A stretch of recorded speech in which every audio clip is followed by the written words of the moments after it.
Bonsoir à tous, je suis ravie de vous retrouver sur TV Sud pour votre journal local de l'Hérault et du Gard. Dans les titres aujourd'hui, la rentrée des classes dans les écoles publiques et l'entrée en vigueur de la semaine de 4 jours et demi pour une grande partie des 264 500 écoliers de l'Académie de Montpellier. Un nouveau rythme à prendre pour les parents, les élèves et les animateurs. L'Académie de Montpellier, première de la classe pour le numérique, près de 13 000 enfants intègrent cette année l'environnement numérique de travail. Et puis une fois n'est pas coutume, la saison débute bien pour les rugbymen montpelliérains. Le MHR se classe bon 4e du top 14 et se montre donc très prudent avant la réception de Castres. C'est ce qu'on verra à la fin de ce journal.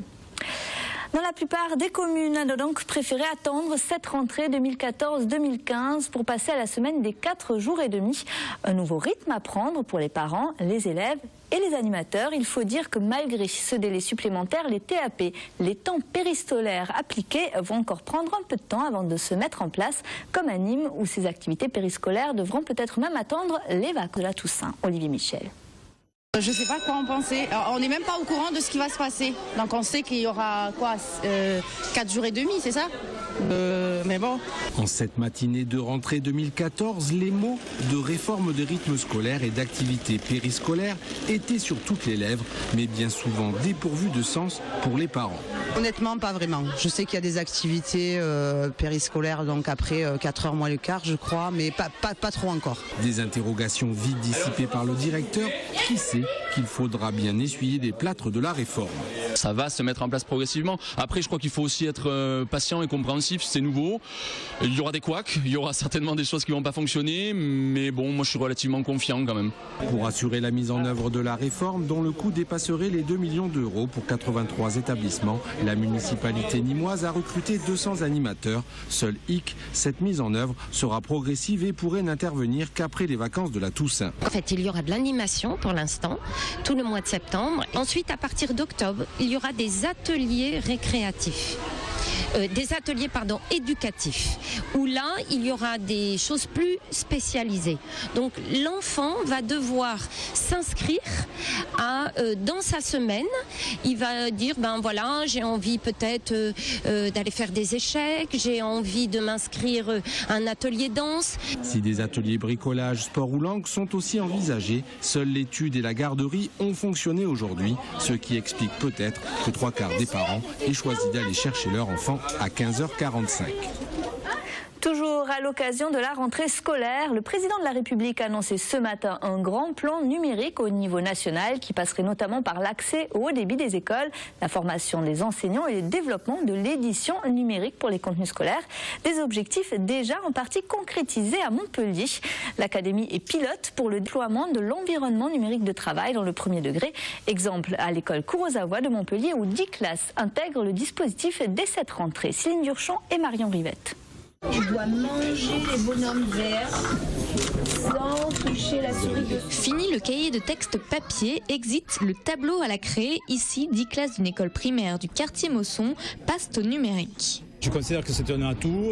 J'ai la chance de travailler dans une école où on a des enseignants qui sont très motivés par le numérique, des parents d'élèves aussi qui sont impliqués par le numérique. Donc du coup, tout le monde a envie d'investir cet outil et on en attend de bons résultats pour améliorer le travail de nos élèves. L'environnement numérique de travail était déjà en place dans les lycées ou universités. Il est lancé depuis le mois de janvier dans les écoles primaires. Aujourd'hui, la convention est officiellement signée entre le rectorat et la ville de Montpellier. Le numérique, c'est un moyen extraordinaire de repenser le rapport au savoir, d'apprendre autrement pour les élèves et d'enseigner autrement pour les professeurs. Donc j'attends en effet du numérique que l'on puisse repenser les pratiques pédagogiques en ayant plus d'interaction sociale.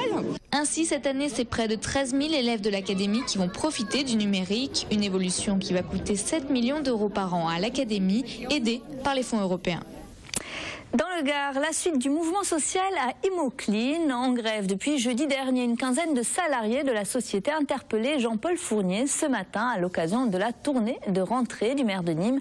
Essentiellement chargé du nettoyage des écoles primaires de la ville, il réclame, ces salariés, une nouvelle fois plus de souplesse dans l'aménagement de leur temps de travail et dénonce un manque de dialogue avec la direction. Écoutez.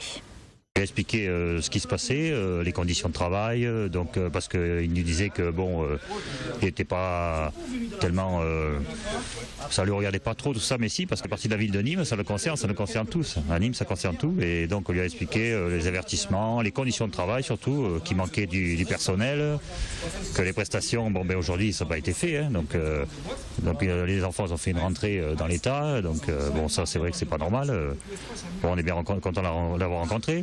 Notre patron nous a envoyé des recommandés pour normalement des excuses d'avertissement qui ont été injustifiées.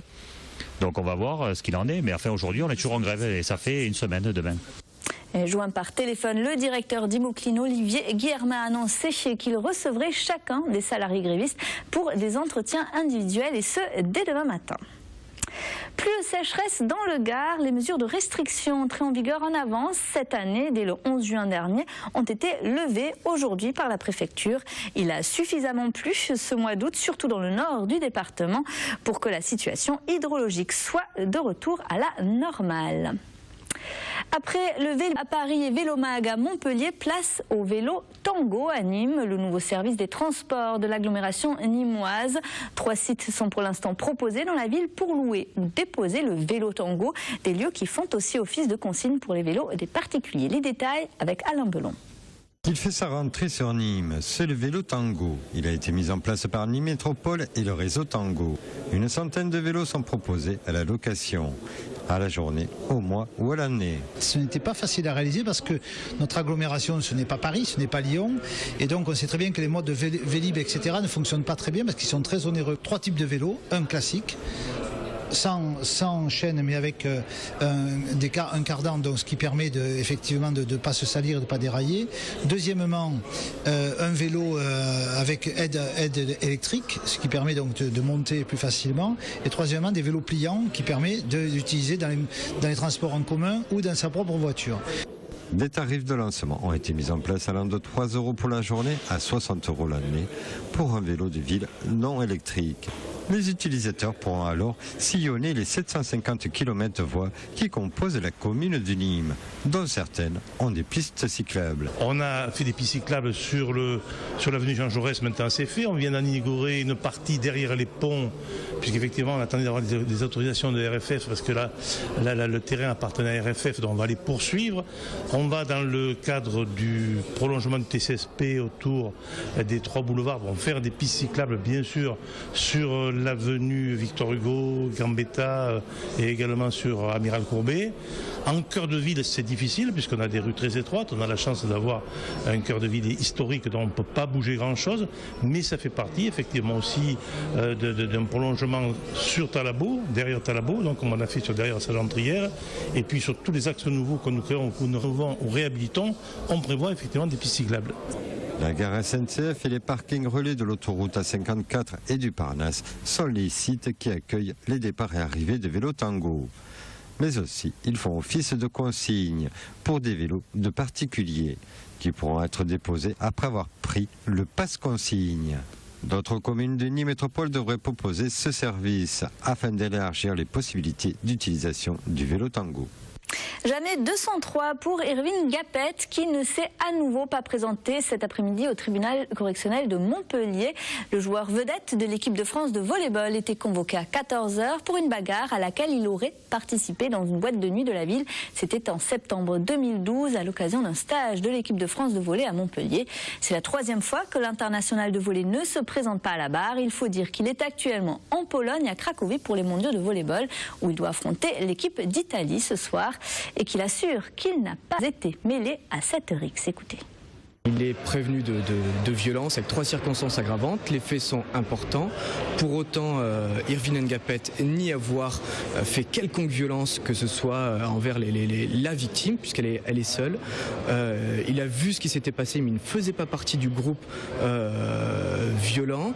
Et tout de suite, dès que les services de police sont arrivés, il a expliqué ce qu'il en était. La victime n'a pas reconnu mon client. Les témoins qui étaient à la soirée à la Côte à l'Os avec la victime n'ont pas reconnu Irvine Ngapet. répète, aucune personne n'est clairement identifiée.